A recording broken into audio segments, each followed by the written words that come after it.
ஓம் சாய்ராம். நல்லது நினைப்போம், நல்லது நடக்கும். சாய்கிட்ட ஒப்படைச்சதை அவர் பார்த்துக்குவார். நம்பிக்கையோடு இருங்க. இந்த நிமிஷம் நீங்கள் எதுக்காக பிரார்த்தனை பண்ணுறீங்களோ அந்த பிரார்த்தனை நிச்சயமாக நிறைவேறும். சாய் வைக்கும் பரீட்சை. நம்மள நிறைய பக்தர்கள் கேட்குற கேள்வி என்னென்னா, நிறைய பேர்னு சொல்ல முடியாது, எல்லாருமே தான் சொல்லணும். ஏன் கடவுளே என்னை சோதிக்கிற, ஏன் எனக்கு இவ்வளவு சோதனைகள் அப்படின்னு நம்ம ஒரு கேள்வியை முன்வைப்போம் நம்மளோட கடவுள்கிட்ட. நம்ம சாய்கிட்டேயே அதை செய்வோம். இப்போ நம்மளோட குரு, நம்மளோட சாயி நமக்கு எப்படிலாம் சோதனை கொடுப்பாரு, எப்படிலாம் பரீட்சை வைப்பார் அப்படிங்கிறத இன்றைக்கி தெரிஞ்சுக்க போகிறோம். முழுவதுமாக கேட்கணும். நிறைய விஷயங்கள் இருக்குது இந்த பதிவில். அதுக்கு முன்பு இந்த கலியுகம் எப்படிங்கிறத தெரிஞ்சுக்கணும். எல்லாமே தலைகீழான ஒரு உலகம். இந்த உலகமே தலைகீழான ஒரு உலகத்தில் வாழ்ந்துட்டுருக்கோம்.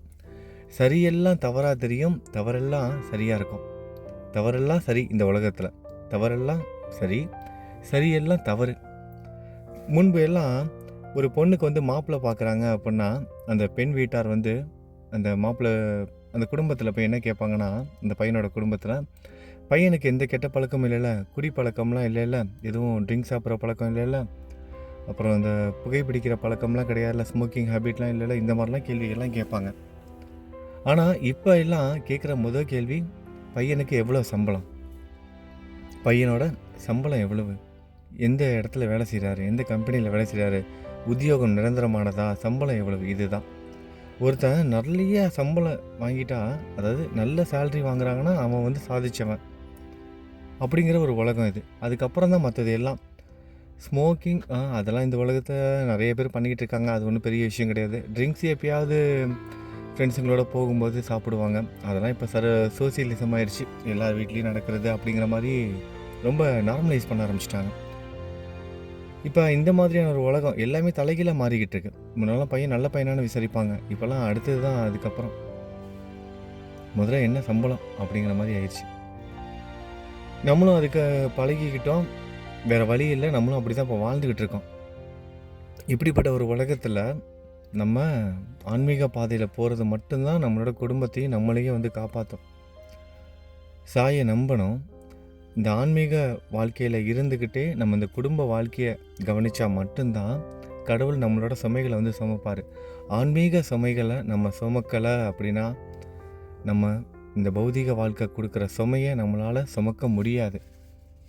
இந்த மெட்டீரியல் லைஃப், இந்த குடும்ப வாழ்க்கை நமக்கு கொடுக்குற சுமையை நம்மளால் சுமக்க முடியாது. நம்மளோட சுமையை இறக்கி வைக்கணும், நம்மளோட சுமையை நம்ம சத்குரு தாங்கணும் அப்படின்னா நம்ம அவர்கிட்ட சரணடையணும். அதற்கான சுமைகளை சுமக்கிறதுக்கு நம்ம தயாராக இருக்கணும். நாம ஜெபம் பண்ணணும், பிரசாதம் வைத்து சாமி கும்பிடணும், அந்த பிரசாதத்தை நம்ம சாப்பிடணும். அதுக்கப்புறம் இதெல்லாம் மிகப்பெரிய ஒரு சேவை. சின்ன சின்ன விஷயந்தான். இதெல்லாம் கடைபிடிக்கணும் அன்றாட நம்மளோட வாழ்க்கையில். இந்த உலகத்தில் எல்லாரும் விருப்பப்பட்ட வாழ்க்கை தான் வாழ்ந்துக்கிட்டு இருக்கீங்களா? ஒரு கேள்வி நம்ம சாய் குடும்பத்தில் இருக்க எல்லாருக்கிட்டேயும். உங்களோட பதில்களை இந்த பதிவுக்கு கீழே இருக்கிற கமெண்ட் பாக்ஸில் சொல்லுங்கள். நீங்கள் விருப்பப்பட்ட வாழ்க்கை தான் உங்களுக்கு அமைஞ்சிருக்கா அப்படின்னு. ஏன்னா இந்த டாபிக் சம்மந்தமாக தான் நாளைக்கு பதிவு இருக்க போது. நம்ம சாய் குடும்பத்தில், அதாவது இந்த பதிவு கேட்டுட்ருக்க உங்கள்கிட்ட தான் இந்த கேள்வி. நீங்கள் விருப்பப்பட்ட வாழ்க்கை தான் வாழ்ந்துக்கிட்டு இருக்கீங்களா? உங்களுக்கு அப்படிப்பட்ட வாழ்க்கை தான் அமைஞ்சிருக்கா அப்படிங்கிற அந்த பதிலை நீங்கள் சொல்லலாம். இப்போ தலைப்புக்குள்ளே வரலாம். சாய் வைக்கிற பரீட்சைன்னொன்னே எல்லாரும் என்ன நினைக்கிறோம், நம்மளோட சோதனை, அதாவது நம்ம படுற கஷ்டம், ஏதாவது ஒரு வேதனை அனுபவிக்கிறோம், இது எல்லாத்துக்கும் காரணம் நம்மளோட கடவுள் அப்படிங்கிற மாதிரி நம்ம நினைக்கிறோம். அது முற்றிலும் தவறு. நம்மளோட கர்மம் நம்மளை பாதிச்சிருக்கு. நம்மளோட கர்ம வினை நம்மளை பாதிச்சிருக்கு. அதுக்காக நம்ம அனுபவிச்சிட்ருக்கோம். ஆனால் ஒரு சத்குரு எப்படி நமக்கு சோதனைப்பார்? ஏன் கடவுளே நான் சோதிக்கிற அப்படின்னு நம்ம வாழ்க்கையில் நடக்கிற எல்லா கஷ்டத்துக்கும் சோதிக்கிறேன்னு சொல்லிட்டு அவரை கேட்டுட்ருக்கோம். ஆனால் அவர் வைக்கிற சோதனைகளில் நம்ம தேர்ச்சி பெறுவது கிடையவே கிடையாது. அதற்காக முயற்சி எடுக்கிறதும் கிடையாது. அவரோட சோதனைகள்லாம் எப்படி இருக்கும் அப்படின்னா, பரீட்சையெல்லாம் எப்படி இருக்கும்னா, இவன் கோபப்படாமல் இருக்கானா, விட்டு கொடுத்து போகிறானா, அடுத்தது ஒருவேளை இவன் கோபத்தால் யாரையாவது காயப்படுத்துகிறானா, கோபத்தில் தகாத வார்த்தைகள் பேசுகிறானா, வாழ்க்கையில் எவ்வளவு கஷ்டம் வந்தாலும் நேர்மை தவறாமல் இருக்கானா, நன்னெறி தவறாமல் இருக்கானா, செய்கிற தவறை நார்மலைஸ் பண்ணாமல் இருக்கானா, இங்கே யார் தான் தவறு செய்யாமல் இருக்கா அப்படின்னு நார்மலைஸ் பண்ணாமல் இருக்கானா, செய்த தவறை யார் ஒத்துக்கிறாங்கங்கிறது தான் இங்கே இருக்கிற மிகப்பெரிய கேள்வியை வாதாடுறது. வாதாடுறது. நம்ம பதிவில் கூட சொல்லியிருப்போம் தசரத மன்னன் பற்றி. தசரத மன்னன் வந்து எவ்வளோ பெரிய மன்னன், ஒரு ராஜா. ஸ்ரீராமனோட தந்தை அவர். ஸ்ரீராமனோட தந்தை தசரத மன்னன். அப்படிப்பட்ட தசரத மன்னன் ஒரு முறை காட்டில் வேட்டையாட போகும்போது என்ன பண்ணுறாரு, ஒரு மானெல்லாம் தேடி போகிறாரு. கையில் வில்லு அம்பெல்லாம் எடுத்துகிட்டு போகிறாரு வேட்டையாடுவதற்காக. அந்த காட்டுக்குள்ளே ஒரு பையன், நம்ம கூட ஸ்கூலில் கூட படிச்சிருப்போம் இந்த கதையெல்லாம் கூட. ஒரு பையன் என்ன பண்ணுறான், அவங்க அப்பாவையும் அம்மாவையும் தூக்கிக்கிட்டு அந்த ஒரு குச்சி மாதிரி வச்சுட்டு, தராசு மாதிரி ஒரு சைடு வந்து அவங்க அம்மாவையும் இன்னொரு பக்கத்து வந்து அவங்க அப்பாவையும் வைத்துக்கிட்டு தூக்கிக்கிட்டே போகிறான். எங்கன்னா தீர்த்த யாத்திரைக்கு அவங்க அம்மா காசி ராமேஸ்வரம் இந்த மாதிரி புண்ணிய ஸ்தலங்களுக்கெல்லாம் போகணும்னு ஆசை. அதனால் அவங்க அப்பா அம்மாவை கூட்டிகிட்டு இந்த மாதிரி பயணமாக வந்து தூக்கிட்டு போகிறான். கண்ணு தெரியாத பெற்றோர்கள், வயதான பெற்றோர்கள், வயோதிகம், நடக்க முடியாது, உடலில் சக்தி கிடையாது, ரொம்ப வயதானவங்க.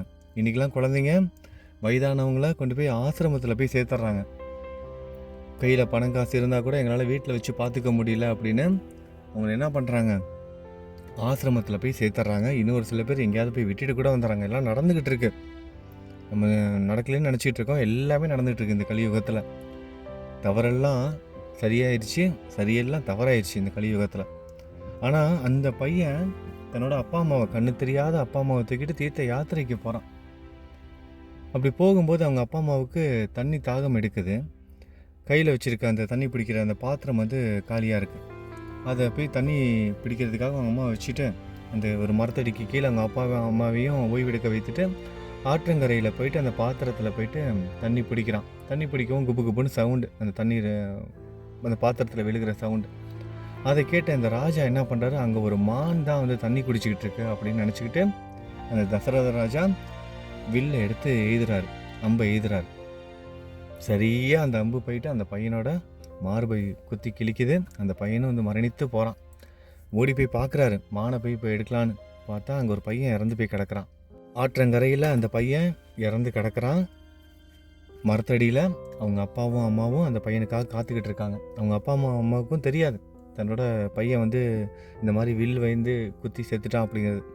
ஆனால் ஏதோ நடந்துருச்சுன்னு தெரியும். ஏன்னா அந்த பையன் வந்து அந்த அம்பு குத்துனோன்னா அந்த கத்திக்கிட்டே, வலி தாங்க முடியாமல் கத்திக்கிட்டே அம்மா அப்பான்னு கத்திக்கிட்டே வந்து கீழே விழுகவும் அந்த சவுண்டு கேட்டுருச்சு. ஆனால் யார் என்ன பண்ணாங்கங்கிறதெல்லாம் தெரியாது. இந்த ராஜா நினச்சிருந்தா, இந்த தசரத ராஜா நினச்சிருந்தா பேசாமல் போயிருக்கலாம், இல்லைனா அவங்க அப்பா அம்மா கிட்ட ஏதாவது பொய் சொல்லியிருக்கலாம். ஆனால் அவர் என்ன பண்ணுறாரு, உண்மையை ஒத்துக்கிறாரு. நான் இந்த மாதிரி உங்கள் பையனை கொன்னுட்டேன், தவறுதலாக கொன்னுட்டேன் அப்படின்னு உண்மையை ஒத்துக்கிறாரு. அந்த அப்பா அம்மா கொடுக்குற சாபந்தான் அந்த தசரத ராஜாவுக்கு வந்து பின்னாட்களில் வந்து நடக்குது. உன்னோட பையனை, உன்னோட மகனான ஸ்ரீராமனை நீ பிரிஞ்சு வாழ்வ அப்படின்னு ஒரு சாபம் வந்து கொடுக்குறாங்க. ஸ்ரீராமன் வந்து காட்டில் லக்ஷ்மணன் சீதாதேவியோட வனவாசம் போனதுக்கு இந்த சாபமும் ஒரு காரணம். இதுலேருந்து நம்ம தெரிஞ்சுக்கணும், இப்போ இந்த ராஜா நினச்சிருந்தா செய்த தவிர ஒத்துக்காமல் போயிருக்கலாம், மறைச்சிருக்கலாம். என்ன தெரிய போகுது, கண்ணு தெரியாதவங்க, வயசானவங்க, அவங்க என்ன செஞ்சிட முடியும். இவராகவே போய் ஒத்துக்கிட்டு, உண்மையை ஒத்துக்கிட்டு அதற்கான தண்டனையும் அனுபவிக்கிறார். இங்கே யாரும் தண்டனையெல்லாம் அனுபவிக்க வேணாம் சொல்லலை உங்களை. நம்மளை யாரும் தண்டனையெல்லாம் அனுபவிக்க சொல்லலை. சின்னதாக விட்டு கொடுத்து போகிறது, ஆமாம் நான் தெரியாமல் தவறு செய்துட்டேன் அப்படின்னு வீட்டில் ஒத்துக்கிறதுல என்ன தவறு, ஆர்கியூமெண்ட்டு. இந்த மாதிரியான சோதனைகள் தான் நம்ம வாழ்க்கையில் அன்றாடம் நடந்துக்கிட்டு இருக்கு. நம்ம சாய் அதை தான் விரும்புகிறாரு. இந்த மாதிரியான சோதனைகளில், இந்த மாதிரியான பரீட்சைகளில் நம்ம தேர்ச்சி பெறுறோமா, பாஸ் ஆகிறோமா அப்படிங்கிறது தான் நமக்கு வைக்கப்படுகிற மிகப்பெரிய ஒரு சோதனை. இந்த மாதிரியான சோதனையில் வெற்றி பெறவங்க தான் சாயோட உண்மையான குழந்தைகள். சும்மா வெறுமன பாபா நான் உங்களுக்கு பூஜை பண்ணுறேன், பாபா உங்களுக்கு விளக்கேற்றுறேன், பாபா உங்களோட சச்சரித்திரத்தை படிக்கிறேன் அப்படின்னு இருக்கக்கூடாது. சாயோட குழந்தைகள், சாயோட பக்தர்கள் நல்லவங்களாக இருக்கணும், யாரையும் புண்படுத்தாத வகையில் பேசணும், குடும்பத்துக்குள்ளே விட்டு கொடுத்து போகணும், கோபப்படக்கூடாது, கோபத்தால் கடினமான வார்த்தைகள், பேசக்கூடாத வார்த்தைகளை வந்து பேசக்கூடாது. குடும்பத்துக்குள்ளே வெளியே யார்கிட்டயோ விட்டு கொடுத்து போவாங்க, சிரித்து பேசுவாங்க, வீட்டுக்குள்ளே வந்துட்டா போச்சு அவ்வளோதான், ரணகலமாயிரும் வீடு.